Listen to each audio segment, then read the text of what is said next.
Hello friends, स्वागत है आप सभी का मेरे YouTube channel SV coaching classes पर। और जैसा कि मैंने आपसे कहा था कि जो प्रीवियस वीडियो था आपका वो अपरमाणविक कण यानी परमाणु के अंदर इलेक्ट्रॉन, प्रोटॉन, न्यूट्रॉन को छोड़ करके जितने भी अन्य प्रकार के कण पाए जाते हैं इन सभी का डिस्कशन मैंने आपसे अपने प्रीवियस वीडियो में कर लिया था। तो वहां उस वीडियो में मैंने आपको बता दिया था कि कौन कौन से आपके कण होते हैं। अन्य कण हो सकते हैं positron, meson, boson, anti neutrino, neutrino, है ना। इन सभी के बारे में डिस्कशन कर लिया था।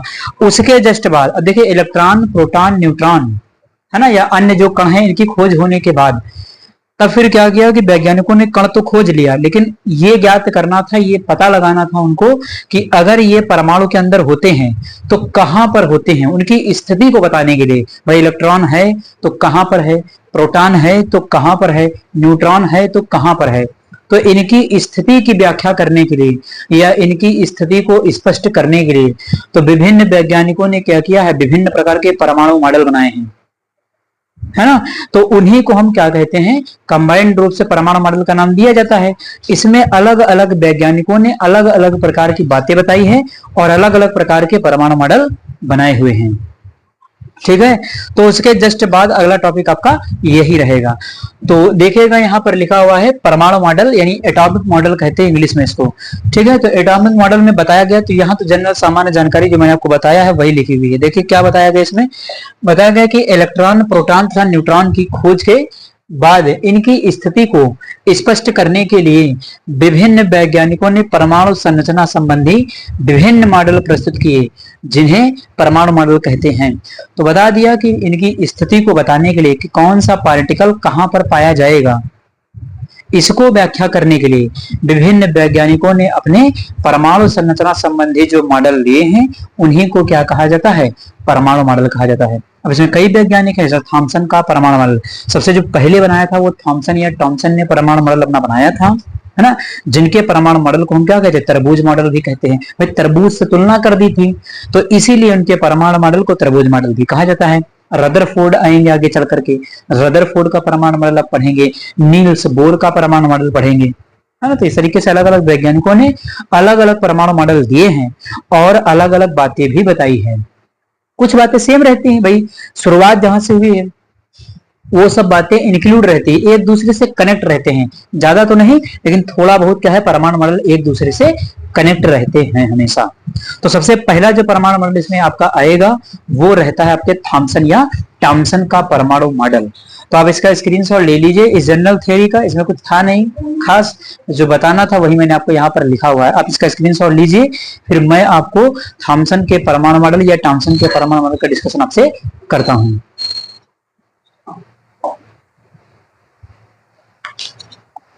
तो चलिए डिस्कशन कर लेते हैं, यहाँ पर आपके डिस्कशन कर लेते हैं आपके जो आपका टॉमसन का परमाणु मॉडल है। टॉमसन लिखा हो या थॉमसन लिखा हो, वैसे इंग्लिश में थॉमसन ही लिखा होता है, THOMSON, थॉमसन्स एटॉमिक मॉडल। ठीक है, ये कहीं कहीं देखेंगे हिंदी में टॉमसन में मिल जाता है, चाहे टॉमसन कहिए या थॉमसन कहिए, नाम इन्हीं का है। ठीक है, तो थॉमसन का परमाणु मॉडल सबसे पहला प्रयास इन्होंने ही किया था। ठीक है, सबसे पहले जो परमाणु मॉडल दिया था वो थॉमसन साहब ने ही दिया था। तो इसमें देखिए क्या बताया गया है, यहाँ पर लिखा है कि सन 1898, है ना, सन 1898 1898 में क्या हुआ, जे टॉमसन, है ना, जे टॉमसन या जे थॉमसन पूरा नाम है इनका, ने परमाणु संरचना संबंधी एक मॉडल प्रस्तुत किया जिसे थॉमसन का परमाणु मॉडल कहते हैं। तो सन 1898 में इन्होंने जो मॉडल प्रस्तुत किया था उसको इसी का नाम, भाई जिस वैज्ञानिक ने जो खोज की है या जो मॉडल दिया है, ये मॉडल की बात नहीं है, जो खोज दी गई, खोज किया जिस वैज्ञानिक ने, उसी वैज्ञानिक के नाम के आधार पर ही उससे संबंधित उस खोज को नाम दे दिया जाता है। तो उन्होंने ये मॉडल दिया था इसलिए इनके नाम का ये मॉडल हो गया। ठीक, तो थॉमसन के अनुसार देखिए, अभी से परमाणु मॉडल के अनुसार या इनके अनुसार क्या बात थी, क्या बात बताई गई थी। तो थॉमसन के अनुसार परमाणु 10 की पावर -10 मीटर त्रिज्या का एक ठोस गोला होता है। इन्होंने कहा कि जो परमाणु है 10 की पावर -10 मीटर त्रिज्या का एक ठोस गोला होता, सॉलिड गोला होता। 10 की पावर -10 कितनी बड़ी संख्या है, जरा सोचिए इसको। 10 की पावर -10 कितने जीरो लगेंगे इसमें।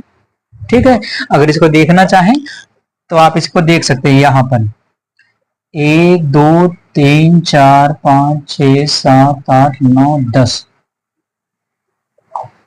ये देखिए तो 0.1 2 3 4 5 6 7 8 9 10, इधर 10 अंक बढ़ाएंगे तो पावर -10 लगेगी। तो इतना बड़ा गोला था ये, इतने मीटर। ठीक है, सोचिए कितना छोटा रहा होगा परमाणु। हाँ भाई, 10 की पावर -10 मीटर का मतलब क्या है, पावर जब आप इधर बढ़ाते हैं उतनी ही पावर माइनस में लगती है। तो यहां से आप जब इस साइड में जाएंगे तो पावर -10 होगा। तो बढ़ाते चले जाइए, 1 2 3 4 5 6 7 8 9 10। 10 अंक बढ़ाया उधर तो 10 पावर माइनस में लगेगी। तो इतना साइज था उसका परमाणु का, है ना। तो यहाँ पर इससे पता चल रहा है कि कितना छोटा साइज रहा होगा परमाणु का। और उसमें ये तो परमाणु का आकार है, उससे भी छोटा आकार किसका है, इलेक्ट्रॉन, प्रोटॉन और न्यूट्रॉन का। तो इन सभी का साइज तो इससे भी छोटा है, तो काफी छोटा साइज हो गया ना परमाणु का। ठीक है, तो ये तो जानने वाली केवल एक बात थी, यहाँ पर आ गया तो इसमें बता दी। 10 की पावर -10 मीटर त्रिज्या का ठोस गोला होता है। और फिर लिखा हुआ कि थॉमसन के परमाणु मॉडल को तरबूज मॉडल भी कहा जाता है। इन्होंने अपने परमाणु मॉडल की तुलना तरबूज से कर दी थी, है ना, इसीलिए इनके परमाणु मॉडल को तरबूज मॉडल या प्लम पुडिंग मॉडल भी कहा जाता है। कहीं कहीं देखेंगे इंग्लिश वाला वर्ड लिखा हुआ प्लम पुडिंग मॉडल, तो प्लम पुडिंग मॉडल या तरबूज मॉडल भी कहते हैं। इन्होंने बताया, इनके अनुसार जो परमाणु था, उन्होंने कहा कि जिस प्रकार से तरबूज में, है ना, छोटे छोटे उसके जो बीज होते हैं वो जगह जगह पर क्या हुए थे, धसे हुए होते हैं, उसी प्रकार से परमाणु में इलेक्ट्रॉन भी बीच बीच में धसे हुए रहते हैं। इलेक्ट्रॉन पर निगेटिव चार्ज होता है, तो इलेक्ट्रॉन की वजह से परमाणु पर निगेटिव चार्ज होता है, ऋणावेश होता है। ठीक, और जिस प्रकार से तरबूज में लाल वाला जो भाग होता है पूरे में फैला हुआ होता है, उसी प्रकार से परमाणु के अंदर जो आपके प्रोटॉन हैं, है ना, वो क्या होते हैं, फैले रहते हैं। तो जिस प्रकार से लाल भाग पूरे में फैला रहता है, उसी प्रकार से परमाणु में आपके प्रोटॉन क्या हैं, फैले रहते हैं। जिस प्रकार से तरबूज में बीज धसे हुए रहते हैं, उसी प्रकार से परमाणु में इलेक्ट्रॉन जगह जगह पर क्या है, धसे हुए रहते हैं। तो इन्होंने अपने मॉडल की तुलना तरबूज के साथ कर दी, इसलिए इनके परमाणु मॉडल को तरबूज मॉडल या वाटरमेलन मॉडल या प्लम पुडिंग मॉडल भी कहा जाता है। ठीक, तो ये याद रखिएगा। तो तुलना करने के कारण वहां पर बता दिया, प्रोटॉन के कारण धनावेश आएगा, इलेक्ट्रॉन के कारण ऋणावेश आएगा। ठीक है, तो ये बेसिक बात इन्होंने बताई थी। उसके बाद आगे लिखा हुआ है, इसमें बताया गया, क्योंकि जिस प्रकार तरबूज में बीज धसे हुए रहते हैं, उसी प्रकार परमाणु में इलेक्ट्रॉन, तो अभी बता दिया बीज धसे होते हैं, इलेक्ट्रॉन भी उसी प्रकार से धसे होते हैं। और लाल भाग की तरह प्रोटॉन बिखरे हुए रहते हैं, और लाल भाग जैसे बिखरा हुआ होता है उसी प्रकार से प्रोटॉन। तो प्रोटॉन के कारण पॉजिटिव चार्ज, यानी पॉजिटिव चार्ज बिखरा हुआ रहेगा और निगेटिव चार्ज आपको कहीं कहीं पर दिखेगा। एक स्क्रीन पर आपके डायग्राम लगा हुआ होगा, इसको देख लीजिए, है ना। यहाँ पर आपको परमाणु मॉडल थॉमसन साहब का जो दिखाया गया है, इसमें आप आसानी से देख सकते हैं, कहीं कहीं पर इसमें निगेटिव चार्ज है और बाकी फैला हुआ आपका क्या है, पॉजिटिव चार्ज है। तो इस डायग्राम से बिल्कुल आप क्लियर कर सकते हैं, इस डायग्राम को बना सकते हैं। माइनस वाले पर इलेक्ट्रॉन लिख सकते हैं, प्लस वाले पर प्रोटॉन लिख सकते हैं। ठीक, तो ऋणावेशित भाग लिख सकते हैं, धनावेशित भाग भी लिख सकते हैं। ठीक है, तो वो आपके लिखने के ऊपर है, प्रोटॉन लिख लीजिए और चाहे इलेक्ट्रॉन लिख लीजिए। ऋणावेश वाला इलेक्ट्रॉन लिख दीजिएगा, प्लस वाला प्रोटॉन लिख दीजिएगा, दोनों सही हो जाएगा। ठीक है, तो डायग्राम को बनाना चाहे तो आप इसको बना सकते हैं। ठीक है, ठीक, तो ये आपका डायग्राम है, आप इसका स्क्रीनशॉट ले लीजिए और इसको जो है बना लीजिएगा डायग्राम को, क्योंकि डायग्राम भी इनके इंपॉर्टेंट होते हैं।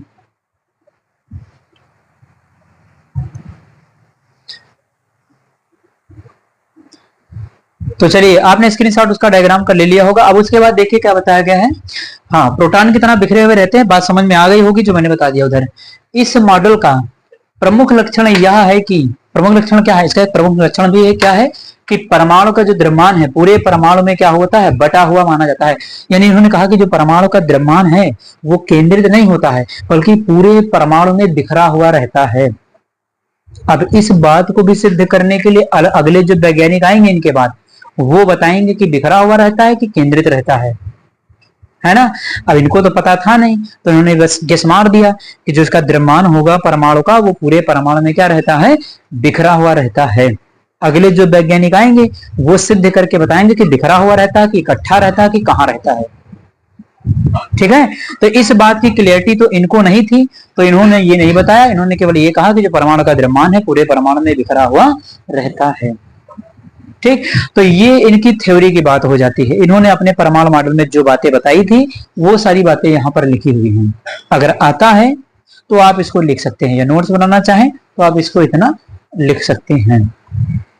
ठीक, तो ये मेन बात हो गई, आप इसका स्क्रीनशॉट ले लीजिए। फिर इसकी कमियां क्या हैं, इसकी लिमिटेशंस क्या है, इसकी सीमाएं क्या हैं, उनका डिस्कशन मैं आपसे करता हूं।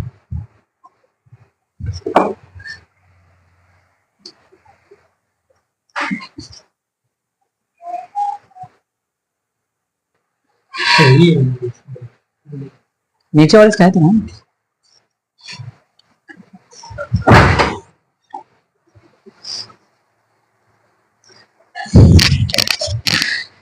चलिए, तो फिर डिस्कशन कर लेते हैं यहाँ पर limitations of Rutherford's atomic model. यानी रदरफोर्ड साहब का जो परमाणु मॉडल है इसकी क्या क्या सीमाएं हैं, क्या क्या लिमिटेशंस हैं या कमियां हैं, यानी किन चीजों को ये मॉडल एक्सप्लेन नहीं कर पाया, किनके बारे में कौन कौन सी बातें बता नहीं पाया। तो देखिएगा नंबर फर्स्ट लिखा है लिमिटेशंस में, लिखा हुआ कि यह परमाणु की विद्युत उदासीनता की व्याख्या करने में सफल रहा। यानी ये कहता कि परमाणु की विद्युत उदासीनता की व्याख्या, विद्युत उदासीन कैसे होगा, पॉजिटिव निगेटिव चार्ज बराबर होगा तभी तो उदासीन होगा कोई परमाणु। तो इन्होंने ये तो कहा कि परमाणु विद्युत उदासीन है, इसकी व्याख्या तो कर ली, यानी पॉजिटिव निगेटिव चार्ज बराबर है, इसीलिए परमाणु क्या है, विद्युत उदासीन है। लेकिन आगे देखिए क्या बताया गया, जबकि प्रकीर्णन प्रयोग और रेखीय स्पेक्ट्रम की व्याख्या करने में असफल रहा। तो प्रकीर्णन प्रयोग और रेखीय स्पेक्ट्रम, अभी स्पेक्ट्रम आगे पढ़ेंगे आप रदरफोर्ड के परमाणु मॉडल वगैरह में, है ना, उसमें आपके स्पेक्ट्रम वगैरह आते हैं, वहां पर न्यूज बोर वगैरह में जब आपको पढ़ेंगे अभी तो वहां पर आपको स्पेक्ट्रम मिलेंगे, पढ़ाएंगे वहां पर। ठीक है, तो ये बात इन्होंने इस पर कोई एक्सपेरिमेंट किया ही नहीं था, तो इसके विषय में कोई बात नहीं बताई भाई। अल्फा स्कैटरिंग एक्सपेरिमेंट इन्होंने नहीं किया था, इन्होंने जितना किया उतना बताया। ठीक है, तो यही इसकी क्या बन गई, एक लिमिटेशन बन गई, इनकी क्या है, एक कमी बन गई, एक असफलता बन गई, उसको समझाने में असफल रहा।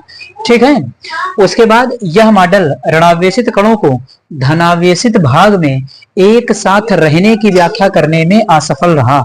देखिए ये पॉइंट समझने वाला है ना, कि जो धनावेशित कण है आपका और ऋणावेशित कण है, यानी इलेक्ट्रॉन है और प्रोटॉन है, ये दो कण है, तो ये कण एक दूसरे के साथ कैसे रहते हैं, किस प्रकार से परमाणु में इनका अरेंजमेंट है और क्यों ये रह रहे हैं, इसकी व्याख्या रदरफोर्ड ने, इसकी व्याख्या थॉमसन साहब ने नहीं की थी। तो इसके विषय में कोई बात नहीं बताई कि ये कण जो रह रहे हैं पॉजिटिव निगेटिव वो किस प्रकार से रहते हैं, इसके इस विषय में कोई भी बात नहीं बताई है। तो वही यहाँ पर लिखा हुआ था कि धनावेशित भाग में एक साथ रहने की व्याख्या। ये धनावेशित भाग में दोनों का कैसे, भाई तरबूज कैसे बिखरा हुआ है, वो बीज कैसे धसा हुआ है, तो ये कैसे पॉसिबल है, किस प्रकार से ये है, इसके विषय में कोई बात नहीं की। तो यही क्या बन गई, इनकी लिमिटेशंस बन गई, ये कमी बन गई। ठीक है, तो ये रहा आपके थॉमसन का एटॉमिक मॉडल, यानी थॉमसन का परमाणु मॉडल, है ना, उसकी लिमिटेशंस, उसका डायग्राम वगैरह मैंने आपको बता दिया है ना। तो उम्मीद करता हूं कि आज जो मैंने आपको यहाँ पर बताया हुआ है वो आपको समझ में आया हुआ होगा, है ना। अब एक चीज और है, यहाँ पर जो है आपका प्रकीर्णन प्रयोग, रेखीय स्पेक्ट्रम, ये सब आपके रदरफोर्ड आगे के जो परमाणु मॉडल पढ़ेंगे उनमें सब ये आएंगे।